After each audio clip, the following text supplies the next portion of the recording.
Bienvenidos a nuestro segmento de recomendaciones médicas. El día de hoy vamos a estar abordando el tema de infecciones en el oído. Todas esas recomendaciones nos las va a brindar la doctora Macieli Blandón. Ella es médico cirujano y ya nos acompaña esta mañana acá en la revista Primera Hora. Buenos días, doctora. Gracias por acompañarnos. Muy buenos días. Gracias a Primera Hora por la invitación. Volvimos nuevamente a casa.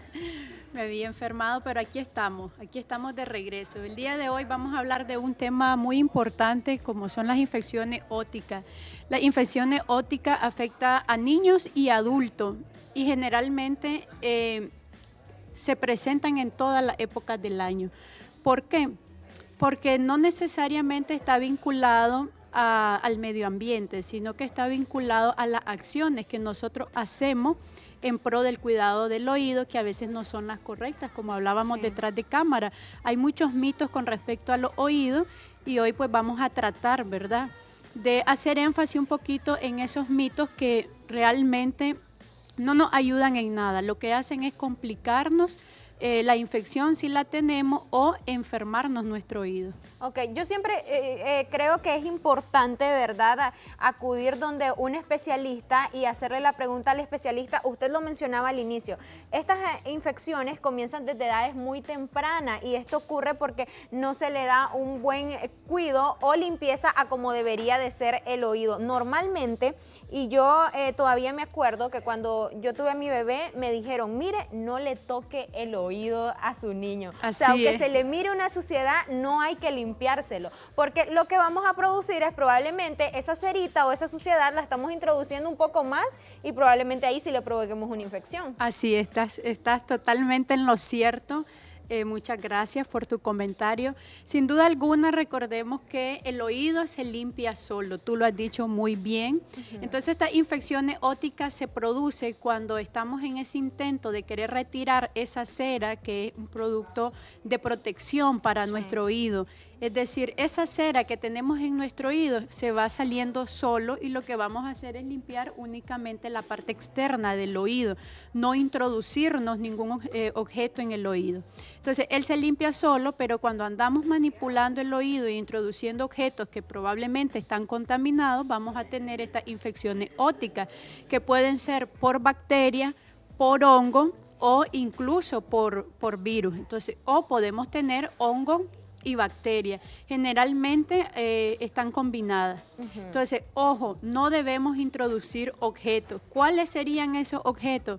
Bueno, lo más común, como mencionábamos detrás de cámara, la famosa traba, ¿verdad? No nos falta la traba, la cachucha de los lápices, la uña, las puntas, los palitos de fósforo, las puntas de los corta uñas o cualquier otro objeto que usted utilice de su preferencia para limpiarse el oído. Hay personas en casa que ya tienen destinado, esta es mi palita de mi oído, no me la toqué, pero al final no se debe de tocar el oído y tienen esos instrumentos ahí y ni siquiera lo limpian. ¿Qué pasa con artefactos, doctoras, como los famosos hisopos?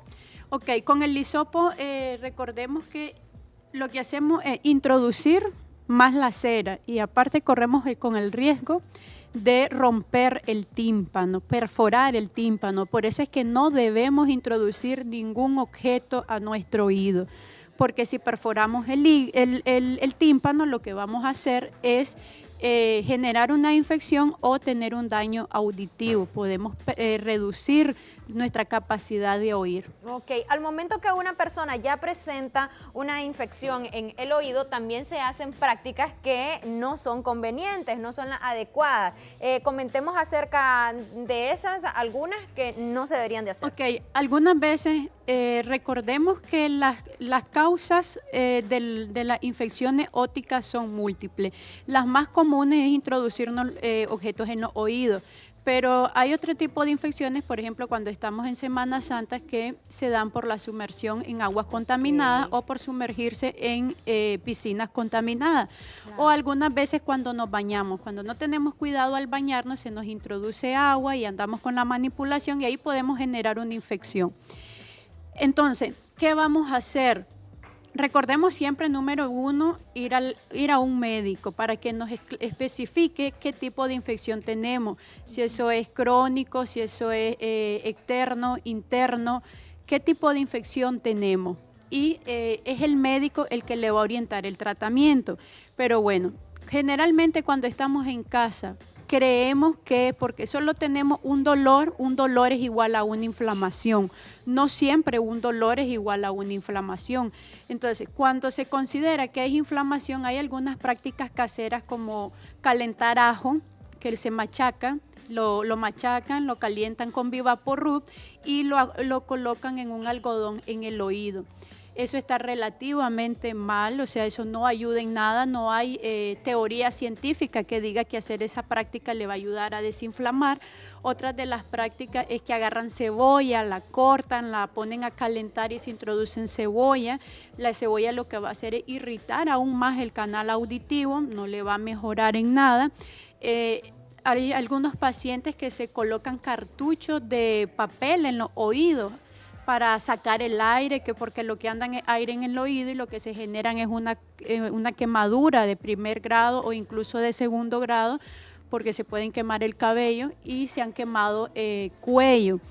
Otra de las prácticas que he visto es que se aplican aceite de oliva. Entonces el aceite de oliva lo que hace es empujar aún más la cera. Entonces si el paciente tiene una infección óptica, ninguna de esas prácticas le va a mejorar. O sea, tiene que ponerse un antibiótico y para eso pues hay exámenes específicos. Más allá de tratar de ayudar con este problema, lo que estamos haciendo es complicar la situación, ¿verdad? Ustedes como especialistas, ¿cómo tratan este tipo de problemas, doctora? ¿Cómo se dan cuenta el tipo de infección que tiene el paciente? Ok, entonces dentro de los exámenes está la otoscopía, que es un aparatito que tiene una luz que nos permite ver a través del canal auditivo el grado de infección que tiene el paciente, si tiene pus, por ejemplo, qué secreción tiene, si está abundante, si hay mucha cera o si está dañado el tímpano. Ahora bien, recordemos que en atención primaria se hace este examen, pero se da el tratamiento inicial. Si usted no mejoró en esa primera fase de tratamiento, usted tiene que acudir a un subespecialista, en este caso al otorrinolaringólogo, para que le dé un seguimiento y vigilancia. En la primera parte de atención primaria, generalmente se hace un lavado de oído. ¿Por qué? Porque si usted tiene una infección y tiene mucha pus, ¿verdad? Y está muy obstruido ese oído, de nada le va a servir que yo como médico le esté aplicando gota óptica, porque esa gota óptica nunca va a llegar hasta donde queremos que llegue y cure ese oído. Entonces de ahí se van complicando y pueden incluso hasta perder, ¿verdad?, su oído. Doctora, ¿qué tan importante es? Porque yo he visto que en chequeos con el médico general, ya sea de niños o adultos, vos llegas por un problema, probablemente no sea de oído, pero siempre te revisan los oídos también. Sí, recordemos que es parte del examen médico, ¿verdad? Revisar oído y boca. ¿Por qué? Porque la cavidad oral está conectada con los oídos y los oídos con la cavidad oral y viceversa. Entonces, si tenemos una infección a nivel de nuestro oído, puede bajar, ¿verdad?, a garganta. Entonces, por eso siempre hacemos énfasis de que si en el primer escalón de la atención primaria con nuestro médico general a nivel hospitalario de los centros de salud, no tuviste una mejoría deseada, entonces acuda a un otorrino o a un otorrinolaringólogo, porque puede que esté infectada la laringe. Ok, en casos mayores, doctora, donde por ejemplo se va cualquier artículo pequeñito por estarnos traveseando. En los niños también es bastante común. Que se logre ir algo, que los niños que por travesura agarren algo y se lo logren meter al oído. Entonces, ¿qué pasa en ese caso? Miren, en este caso sabemos que a las madres, ¿verdad? Es normal, ¿verdad? Todo sentimiento de madre cuando en los niños, que es bastante común, he visto arroz, granitos de arroz, granitos de frijoles en los oídos. Algunas veces el algodoncito del hisopo se queda ahí pegado dentro del oído. Desde mi punto de vista, si usted considera que en casa hay una persona realmente habilidosa y ese objeto está visible y se puede sacar con cuidado y no le va a causar ningún daño, pues hágalo, pues. No es lo ideal, pero hágalo, ni modo, si está visible. Por eso hago énfasis, si está visible. Porque algunas veces realmente hasta con una tenacita de esa de las pinzas, más de alguno nos ha pasado en la casa. Pero si por ejemplo, es un niño, que es lo más común, que a veces cuando están comiendo no ponemos atención y se introducen granitos de frijoles, granitos de arroz, y ya el niño comienza a presentar los síntomas, que está con fiebre, está con dolor al deglutir, está muy lloroncito, le duele el cuello, le duele mucho el oído. Entonces ahí ya no lo toque, acuda a su médico especialista para que le hagan un lavado de oído. Ahora, siempre hay muchos mitos con respecto al lavado de oído, que me voy a quedar sordo, que me va a doler, que me van a reventar el oído, que me va a salir sangre, nada de eso. No duele y muchas veces los pacientes mejoran en un 80% solo con el lavado de oído. Ok, ¿hay casos donde sí se pueda recurrir a una cirugía que sea un caso mayor? Sin duda alguna, esto ya lo ve el otorrino, Ok. recuerden que ya esto le corresponde al otorrino. En el caso de estas infecciones agudas o estas infecciones crónicas, que ya son muy recurrentes, más de 4 o 6 episodios en el año, entonces ya le corresponde al otorrino. Ok, excelente, doctora. Para ir terminando con la entrevista, sus recomendaciones finales en torno a este tema. Recordemos, por favor, no tocarnos los oídos son muy delicados, no nos introduzcamos cebolla, ajo, vivaporrubo, cualquier otra cosa que nos han enseñado nuestros padres o nuestros abuelos en casa.